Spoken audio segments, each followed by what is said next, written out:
Buenos días, Iglesia Tierra Deseable. Es un gusto y un placer que Dios nos dé la oportunidad nuevamente de estar aquí. Quiero invitarle a que usted me acompañe a hablar con Papá Dios un rato, para hablar con Él de todas las cosas que a diario nos pasan.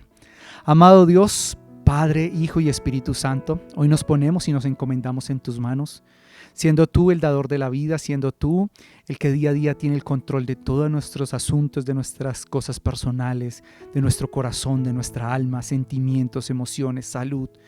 Hoy venimos, Señor, a tener un tiempo contigo, un tiempo de encontrarnos, hablar contigo.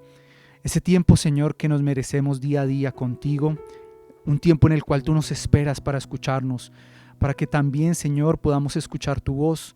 Así que aquí estamos, Señor, juntos, reunidos como un solo cuerpo, como una iglesia. Venimos delante de ti con nuestros corazones, con nuestras situaciones, para presentarte, Señor, lo que somos, lo que tenemos en nuestras mentes y corazones. Pero también, Señor, para presentarlos delante de ti, para que tú nos instruyas, para que tú nos guíes, para que tú nos des palabra. Es un tiempo, Señor, en el cual nos podemos regocijar, en el cual podemos aprender, pero también en el que podemos descargar. Tu palabra dice que a ti corramos los que estemos trabajados y cargados y tú nos harás descansar. Así que es ese tiempo, Señor, en el cual traemos nuestras cargas, nuestras preocupaciones y las ponemos delante de ti para que seas tú, Señor, y solamente tú escuchando nuestro corazón, lo que nos acongoja, lo que nos pone alegre, nuestros sueños, nuestras peticiones, lo que anhelamos están delante de ti. Yo te pido por cada una de las generaciones que hay en Tierra Deseable, por cada uno, Señor, de los ministerios, hombres, mujeres, niños, adolescentes, jóvenes, ancianos, todos los que somos parte de la iglesia, amado Dios, te lo pido que seas tú escuchando nuestros corazones. Padres y madres que doblamos rodillas por nuestros hijos para elevar, Señor, delante de ti oraciones, para que tú los guardes, para que tú los exhortes, para que tú los guíes, para que los traigas a tus pies. Hombres, Señor, que piden por un trabajo, mujeres que están pidiendo, Señor, por trabajo, por universidades, por colegios, para que haya provisión, para que haya también, Señor, en nuestras vidas sanidad, pero también sanidad espiritual, para que nuestra fe incremente, para que nuestra fe, Señor, sea ese motor día a día, esa pasión por seguirte, por aprender más de tu palabra, por seguir en tus caminos cada día más y más. Señor, que a esta iglesia vengan cada día almas más sedientas de ti, almas necesitadas, pero que también haya un liderazgo, también hayan personas idóneas que se han capacitado, que han buscado de tu presencia, que han, Señor, doblado sus rodillas para buscar primero tu presencia, buscarte a ti, para después dar a los demás. Que, Señor, haya sabiduría, entendimiento, inteligencia en tu casa, que haya palabra sana doctrina, que cada uno de nosotros llenemos nuestro corazón con tu palabra, con lo que tú dices. No, Señor, llenarnos de vanagloria o de cosas que no sirven, sino por el contrario, llena nuestro corazón, nuestra vasija del aceite fresco, de la unción de tu Espíritu Santo para tener a otros que dar. Que cada clase que se den, Señor, en TED Kids sea inspirada por tu Espíritu Santo, asimismo en adolescentes, en jóvenes, a los predicadores, Señor, del templo, llénalos de tu palabra para poder guiar, Señor, a las ovejas por pastos verdes, pastos que llenen nuestros corazones de palabra. Gracias, Señor, porque nuestras palabras son escuchadas. Cada petición delante de ti es tenida en cuenta y a tus oídos llegan nuestras oraciones, nuestras lágrimas. Padre, tú tienes en cuenta lo que hemos hablado, porque tú dices que abramos nuestra boca para contártelo, y en nuestros momentos de intimidad contigo te decimos todo lo que necesitamos, pero también tú tienes que tener el tiempo para decirnos qué necesitas de nosotros, qué debemos mejorar, en qué debemos cambiar para que nuestra vida sea llena de ti. Espíritu Santo, llénanos de ti cada día más, de tu unción, que ese aceite corra por nuestras cabezas y que seamos ungidos por tu Espíritu para sentirte cada día más como la persona especial que eres y que intercede por nosotros. Hoy, Señor, habla a nuestros corazones en el nombre de Jesús. Amén y amén. Y déle esa ofrenda de palmas a Dios. En ti todo es posible, todo lo puedo por la fuerza que me das. Nada es imposible, en ti mis ojos se abren, cadenas se rompen, ahora vivo por fe. Nada es imposible, y si se puede mover allí para Él.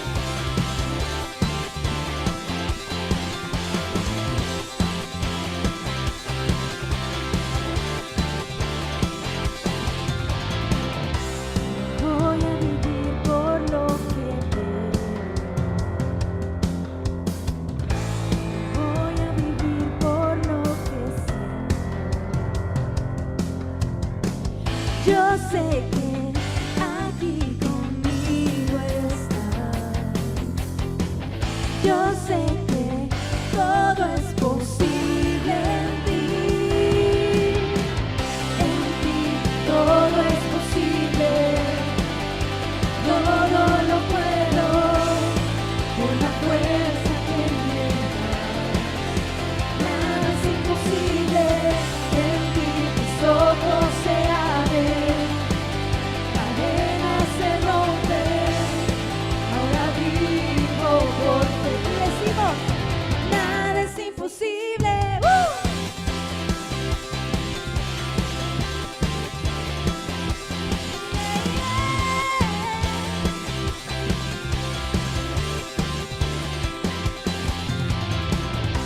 No voy a vivir por lo que veo, voy a vivir por lo que sé. Yo sé que aquí conmigo está. Yo sé que todo es posible en ti. Todo es posible, todo lo puedo por la fuerza que me das. Nada es imposible, en ti mis ojos se abren, cadenas se rompen, ahora vivo por ti. Nada es imposible. Y vamos a declarar esta mañana: creo en ti, creo en ti, creo en ti,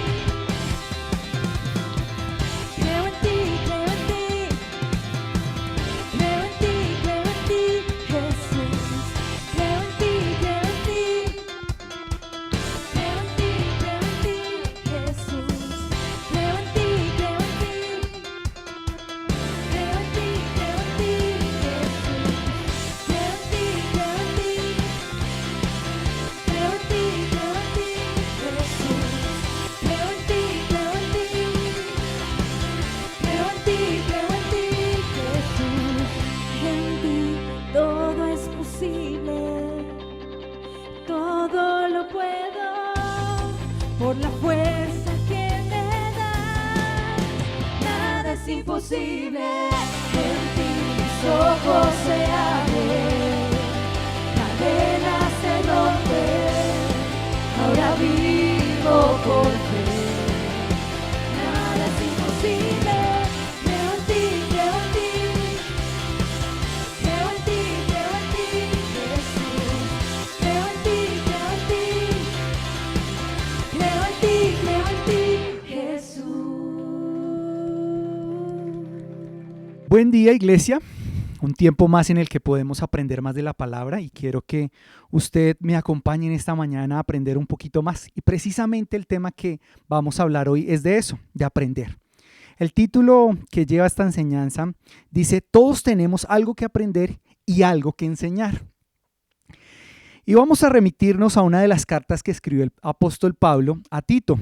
Tito era un aprendiz de Pablo y era quien en su momento lo llevaba a los viajes y le estaba sirviendo de allí de aprendiz, de discípulo, y Tito estaba muy al lado de Pablo, pero Pablo lo dejó designado de una de las iglesias en Creta. En uno de sus viajes lo dejó allí para que exhortara, guiara, estuviera al lado de la iglesia que se estaba formando allí en Creta.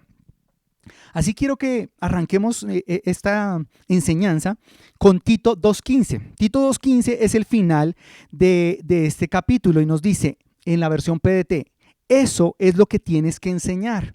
Anímalos y cuando estén en el error, corrígelos. Tú tienes toda la autoridad para hacerlo, así que no permitas que nada ni nadie te menosprecie. Termina allí el versículo, Pablo, el capítulo, diciéndole a Tito que eso es lo que tiene que enseñar, que es lo que tiene que animarlos y que cuando estén en el error los corrija. Le estaba dando una serie de instrucciones allí a Tito. Empecé por el final de este capítulo para que nos diéramos cuenta qué era lo que Pablo les estaba hablando allá a la iglesia pero directamente a Tito, y le estaba dando una serie de instrucciones frente a la iglesia. En el capítulo anterior, Pablo le daba unas recomendaciones frente al liderazgo, pero en este capítulo ya le está hablando a Tito sobre los creyentes, sobre la iglesia que se está formando. Y allí en Creta había una serie de herejías, una serie de movimientos que estaban como en contra de la verdad, y muchos de ellos estaban dejando guiar por esto. Entonces Pablo le dice a Tito, mira, deben hacer esto, y le da una serie de instrucciones. Y la iglesia no se hizo en un solo día. La iglesia no fue que Jesús dijo, ahora será la iglesia, y de ahí partió la iglesia. No, la iglesia tuvo que formarse. La iglesia tuvo que tener un conocimiento, y algo de lo que Pablo hizo fue eso, precisamente, dejarnos una guía, nos formó como en el liderazgo para poder dejar iglesia. Y Cristo nos ha dado la oportunidad de ser iglesia, pero tenemos que aprender cómo hacer iglesia. Y precisamente esta carta de Pablo a Tito nos muestra esa serie de instrucciones que le estaba dando de cómo dirigirla. Tito le está diciendo a la iglesia lo que Pablo le ha dicho, pero Pablo le decía que nadie te menosprecie. O sea, no importa lo joven que él fuera, sino que lo dijera con autoridad, con credibilidad. Y allí Pablo le dice a Tito cómo la iglesia de Cristo sirve de bastante referente para la sociedad. Y estamos viendo que la sociedad en esos tiempos se ha tergiversado y no era diferente para la sociedad de aquel entonces. Pasaban conflictos, teorías falsas, falsas doctrinas, y Pablo quiere que la iglesia crezca en una doctrina sana, en una doctrina correcta. Para eso debemos instruirnos. Y el título de nuestra enseñanza dice, todos tenemos algo que aprender. Nadie nació aprendido. Pablo no nació aprendido, tuvo que aprenderlo para transmitírselo a Tito. Y ahora le está diciendo lo mismo a Tito. Tito, tú tienes que aprender, pero tienes que decírselo a los creyentes con autoridad, con veracidad, pero que te crean y te respeten. Y le está diciendo, mira, esto es lo que vas a decir. Y comienza allí hablando, oye, versículo 1, a los creyentes dale estas palabras con veracidad, dile a los creyentes esto.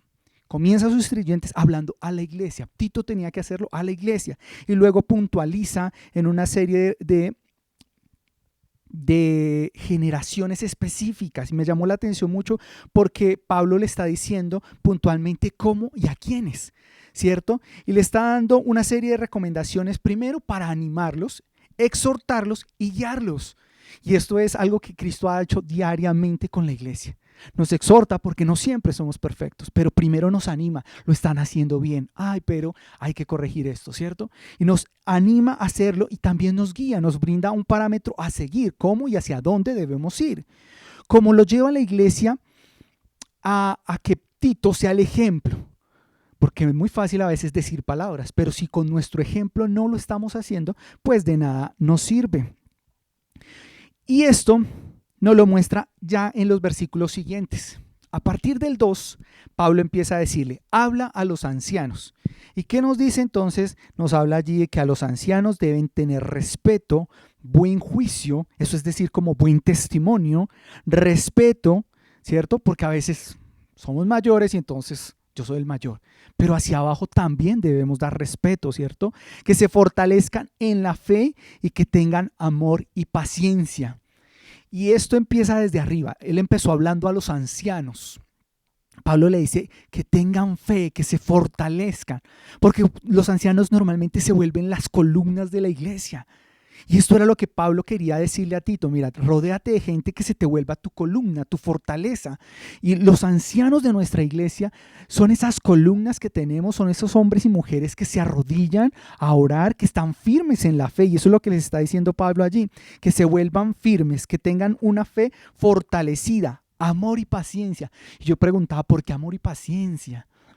Porque somos a veces cuando normalmente vamos creciendo como que nos dicen que nos volvimos más viejitos, más chochos, ¿cierto? Como más canzones. Y Pablo está haciendo como ese adelanto y les dice que los ancianos se llenen de amor, de paciencia. Y eso lo vemos cuando los abuelos ven a sus nietos. Con sus nietos son una dulzura, un amor. Así mismo le está diciendo Pablo allí a Tito que los ancianos tengan amor, amor como si fueran todos de ahí para abajo sus nietos, que amen a la iglesia, que les tengan paciencia. Y a veces es como que es lo que más nos cuesta, porque la juventud hace, porque los niños hacen y no entendemos a veces que nosotros pasamos por esa edad y se nos olvida. Entonces les está diciendo paciencia, paciencia para guiar a esas generaciones. ¿Y dónde lo vemos? En el siguiente, cuando le dice, y habla a las ancianas, y que las ancianas que las ancianas les enseñen a los jóvenes la manera de vivir, que las enseñen a las jóvenes la manera de vivir, de hacer hogar, de amar a su esposo, a sus hijos, de no hablar mal de nadie.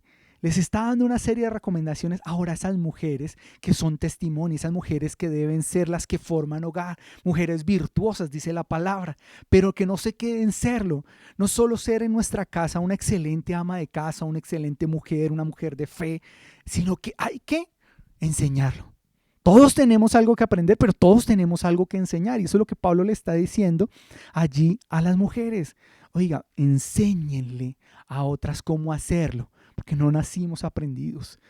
Hemos aprendido de nuestros horrores. Antes ya nos había dicho, llénese de amor y paciencia. Hay que enseñar con amor, hay que enseñar con paciencia, pero que por favor ellas lo aprendan, porque hacer un hogar nos casamos, pero ahí tenemos que aprender cómo hacerlo y de ahí necesitamos la guía y no esperar que la guía llegue cuando tengamos el problema, sino haber aprendido antes para después poder hacerlo. Así que le está hablando allí a las ancianas, luego le dice, y a los jóvenes, a las jóvenes que aprendan de ellas todo ese conocimiento adquirido por años. O sea, no solo que nos lo enseñen, no es solo que lo aprendan y se queden con ese aprendizaje, sino es que lo reciban, lo pongan en práctica, pero que lo sepan recibir, que a veces no recibimos buen consejo o a veces recibimos buen consejo, pero en ninguno de los dos casos lo asumimos. Si bien tú tienes el discernimiento, la capacidad de decir esto lo retengo, esto es bueno, esto no, pero que podamos coger eso y ponerlo en práctica porque se nos olvida, se nos pasa. Eso le está diciendo a las jóvenes, aprendan de las ancianas, aprendan lo que ellas les están enseñando porque ya llevan un camino. Así como a los ancianos les pidió amor y paciencia, aquí a los más jóvenes les está pidiendo que aprendamos. Que no se quede en las palabras solamente en el consejo, sino que lo aprendamos, lo recibamos. Y a los jóvenes también les está diciendo, oiga, tengan buen juicio, buen testimonio. Mire que me llamó la atención esto porque les dijo primero a los ancianos que tuvieran buen juicio y luego se lo recalca a los jóvenes, le dice, los jóvenes tengan buen juicio. Versículos más abajo es lo que le está hablando a los jóvenes, dice, tengan buen juicio, buen testimonio. Normalmente los jóvenes, como estamos jóvenes, queremos experimentar todo, queremos aprender de todo, queremos estar en todo, pero se nos olvida ese buen juicio. Ese buen juicio hace referencia al testimonio, pero a tener esa capacidad de decir, esto es lo bueno, esto es lo malo, este es el camino correcto. Y le dicen, tengan buen juicio, es decir, cuiden de su vida y se cuiden ustedes, cuiden a otros. Y les exhorta a que ellos tengan ese buen juicio, ese testimonio. A que si arriba el ejemplo fueron sus ancianos, ahora nosotros debemos hacer lo mismo. Y luego habla a Tito directamente y le dice, mire, que tu ejemplo hable por ti mismo. Y es allí donde impartirás respeto y la obediencia de ellos hacia ti. O sea, le dice a los jóvenes que tengan buen juicio, pero su cabeza, que era Tito, debía hacer lo mismo, debía tener ese respeto, debía tener ese momento en el cual él desde el altar, desde donde se parara, impartiera el ejemplo, porque aún era joven. Tenía que estar en esa mitad entre los ancianos y los jóvenes, pero que los jóvenes vean ese ejemplo de él. En este capítulo nos hace ver esa sociedad que somos como iglesia. Y nos habla a las generaciones, porque si ya los ancianos tienen buen juicio, si los jóvenes tienen buen juicio, nuestras generaciones de atrás, es decir, los niños, están viendo en nosotros un ejemplo. Y ellos de lo que más aprenden es del ejemplo, no de palabras, porque a veces se dispersan muy rápido, pero sí se fijan en lo que nosotros hacemos como adultos. Y mire que aquí él no le habla a los niños. No porque los quisiera dejar por fuera, sino porque simplemente ya le estaba diciendo a la generación más grande, tengan buen juicio. Luego a la generación de la mitad, tengan buen juicio. Y de ahí ya sabía que los que están viendo, los que están pequeños, los que están aprendiendo, ya tenían un referente. Cristo nos dijo, oiga, el más pequeño va a ser el mayor entre ustedes. Y eso es lo que en pocas palabras Pablo quiso decir con esta sociedad como iglesia. Oiga, ustedes que son los más grandes, tengan ejemplo, aprendan ustedes los de la mitad de esa generación, que los de atrás ya vienen por sí solos. Y nosotros como iglesia, como sociedad, tenemos que ser eso, un ejemplo en palabra, conducta, amor, fe, pureza, una serie de condiciones que en el día a día debemos cumplir. Y fue a lo que nos llamó. Y este capítulo, cuando me pasaron el versículo y lo empecé a leer y empecé a estudiar esto de lo de Tito, dije, wow, cómo nos sueltan una responsabilidad de formar una sociedad, pero parte de nosotros mismos. Dios nos entregó una familia, nos entregó unos hijos, nos entregó una esposa. Parte de nosotros como sociedad, como ese núcleo, hacer las cosas bien. Y después nos entrega tal vez un ministerio y entonces tenemos personas que están a nuestro lado acompañándonos, pero tenemos que ser ejemplo, sea mujer, sea hombre, sea joven, no importa la edad, porque Dios no necesita edades, necesita corazones dispuestos, manos que estén listas y prestas para meterse a trabajar. Entonces nos está diciendo, oiga, sean de una sola pieza, oiga, sean mujeres de ejemplo, mujeres que enseñan. Si ya hemos aprendido algo, tenemos que también enseñarlo, no nos podemos quedar con eso aquí. Le invito a que cierre sus ojos y hablemos con el gran maestro. Señor Jesús, te doy gracias por haber puesto a Pablo en el camino de la iglesia. Te doy gracias, Señor, porque nos pusiste a este gran líder para que nos guiara, nos pusiera esa guía como iglesia. Y a veces se nos olvida un poco que estamos formando iglesia, que la iglesia no se hace en un solo día, que día a día tenemos que aprender. Y gracias por la vida de este varón que pudo plasmar a través de tu Espíritu Santo palabras como estas para que nosotros las recibamos. Pero mayor aún, te doy gracias a ti por ser el maestro de maestros, porque sin ti nada de esto sería posible, porque la iglesia no existiría si tú no hubieras hecho el mayor sacrificio. Así que gracias por hacernos parte de la iglesia. Gracias, Señor, por hacernos ancianos, jóvenes, hombres, mujeres, niños. Pero cada uno de nosotros tenemos que aprender. Así como nosotros tenemos que aprender de los más ancianos, también tenemos que aprender de los más pequeños, porque también tienen algo para enseñarnos, algo con lo que nos tienen que instruir y algo que tiene que moderar en nuestras vidas. A veces somos impulsivos y nos llevas a tener paciencia con ellos. A veces somos de mal genio, pero nos llevas a tener amor para con ellos. Señor, de todas las edades, como iglesia, porque somos un solo cuerpo, pero con diferentes partes en las cuales tenemos que aprender cada uno de nosotros. Todos tenemos que aprender algo, todos también tenemos algo que enseñar. Gracias por tu bendita palabra, gracias por tus palabras plasmadas allí, que lleguen a nuestros corazones y nos digan, me tengo que involucrar más, tengo que aprender más para enseñar y poder dar a otros más. Todo esto en el nombre de Jesús. Amén y amén. Gracias por acompañarnos en este tiempo tan especial. Recuerda que subimos devocionales de lunes a viernes, así que si no te los quieres perder, suscríbete y activa la campanita de notificaciones. También queremos saber de ti, así que déjanos tu mensaje en la caja de comentarios y te estaremos leyendo. Dios te bendiga.